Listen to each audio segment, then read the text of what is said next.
pertanyaan saya Ustaz, dalam tarekat itu kadang-kadang mereka zikirnya sampai keras sekali, la ilaha illallah itu ya.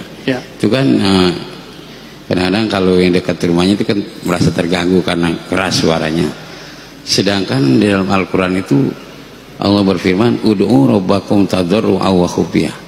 Berdoalah kamu kepada Allah dan tadarru' dengan rendah hati, wa khufyah dengan suara yang samar-samar. Sementara banyak orang yang zikir dikeraskan, doa juga keras. Nah, itu yang sebetulnya yang bagaimana Ustaz, yang sebenarnya yang bagusnya yang mana itu, apa jahar juga boleh, apa sir boleh? Kalau yang jahar itu dalilnya apa Ustaz? Kalau yang merujuk kepada Al-Quran kan harusnya kita itu kalau berdoa berzikir ya khufyah, artinya khafi, secara pelan, secara samar-samar gitu ya. Baik. Itu aja Ustaz pertanyaannya. Wassalamualaikum warahmatullahi wabarakatuh. Atau perempuan? Ini pertanyaan konfirmasi sebenarnya ya. Karena antum kayaknya pengamal zikir keras juga. Itu nurnya nyambar-nyambar Pak. Kalau kita berani klaim, di Quran zikirnya cuma lembut, itu ayat yang mana dulu? Kan surat Al-A'raf ayat 205. Antum gak baca Al-Baqarah ayat 200? Ya kan? Gak baca hadis Nabi Sahih Bukhari, Sahih Muslim, atau hadis yang tadi biraf'is saut.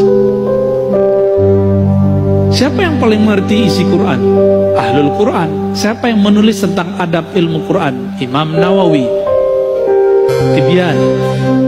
Beliau juga nulis tentang kumpulan zikir, indeks zikir, judulnya Al-Azkar, Al-Azkar An-Nawawiyah.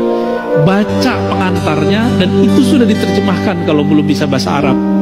Kalau belum bisa bahasa Arab, nikmati yang Arabnya. Apa kata beliau? Dikumpulkan, ini dalil zikir keras, dalil zikir lembut, dikumpulkan. Jadi orang-orang yang masih mempermasalahkan zikir keras nggak ada di Quran, itu orang nggak ngupdate ilmu, jahilnya murokab sudah.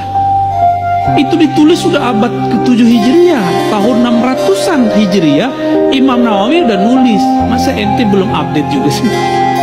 Itu kita bilang sama dia. Apa kata beliau?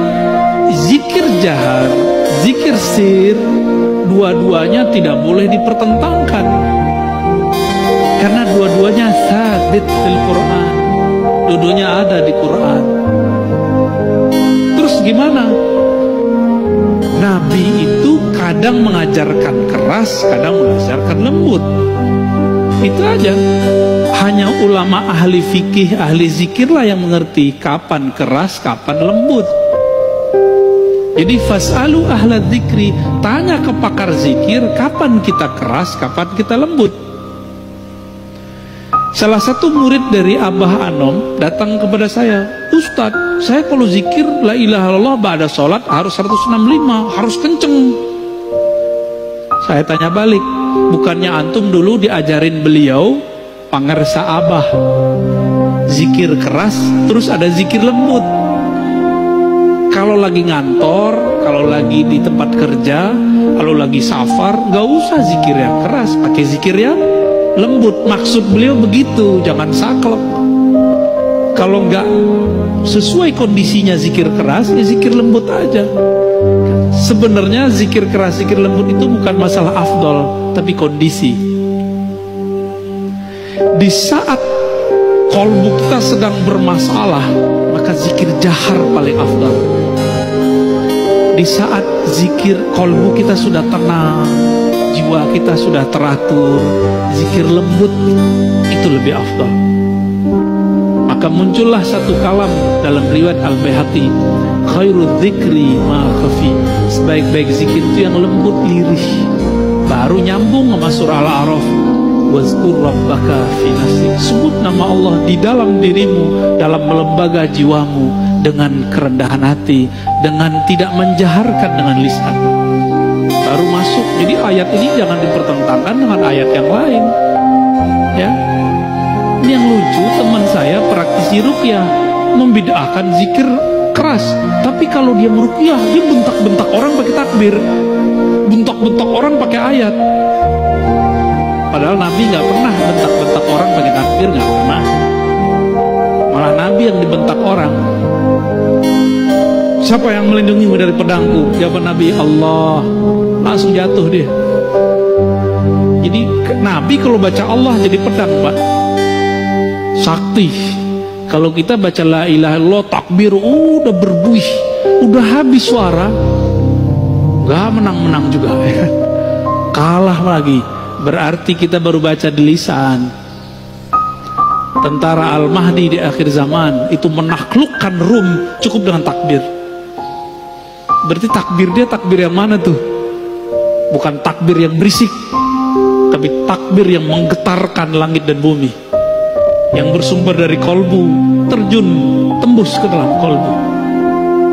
Jadi nggak ada masalah mau zikir keras, mau zikir lembut. Namun kalau tetangga kita terganggu, ya kasihan, Pak. Zikir lembut lah. Kecuali antum lagi mabuk zikir, ya. Apa kata Nabi? Uzkurullah hatta yakul. Zikirlah kepada Allah hatta yakulal munafikun, sehingga orang munafik berkata muraun, di riwayat kedua majnun, sampai orang munafik menuduh kamu gila atau ria, ya. Makanya dulu ada yang nanya di sini, mohon maaf langsung saya potong karena beliau sudah sepuh.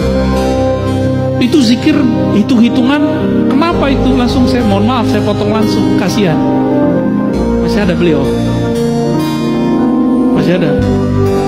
Wah, kalau Ma'ani dia nggak mau ikut ngaji lagi. Nggak apa-apa, ya. Itu kenapa?